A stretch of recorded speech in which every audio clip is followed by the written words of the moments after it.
Après le refus de la fusion Alstom-Siemens par la Commission européenne, nous avons vu une proposition de fusion émise par le groupe Fiat Chrysler et adressée à Renault. Vite proposée, mais aussi vite retirée.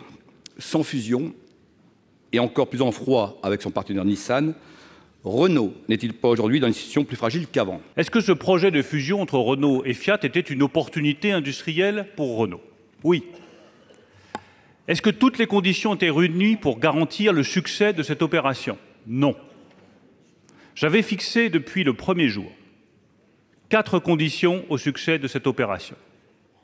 Qu'elle se fasse dans le cadre de l'alliance entre Renault et Nissan, que l'emploi industriel soit protégé, que la gouvernance soit garantie et que la future entité participe au projet de batterie électrique que nous avons lancé avec l'Allemagne.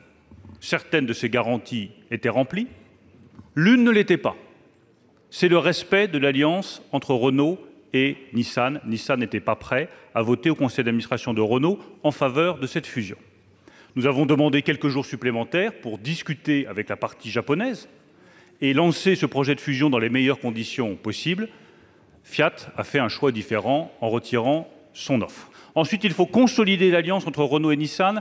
La direction va s'y employer et moi-même, qui pars pour Tokyo dans quelques instants, je vais m'y employer avec mon homologue japonais. Et enfin, nous restons ouverts à toute perspective de consolidation industrielle, mais une fois encore, dans la sérénité, sans précipitation, pour garantir les intérêts industriels de Renault et les intérêts industriels de la nation française.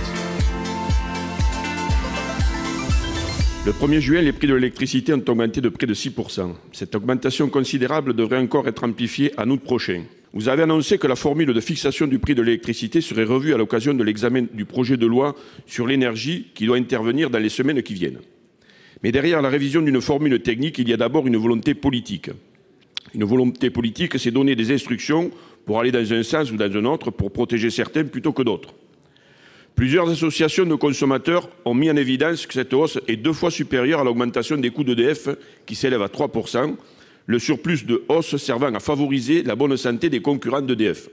Monsieur le ministre, le gouvernement va-t-il donner pour instruction que la formule du prix de l'électricité soit modifiée pour protéger les ménages des hausses intempestives?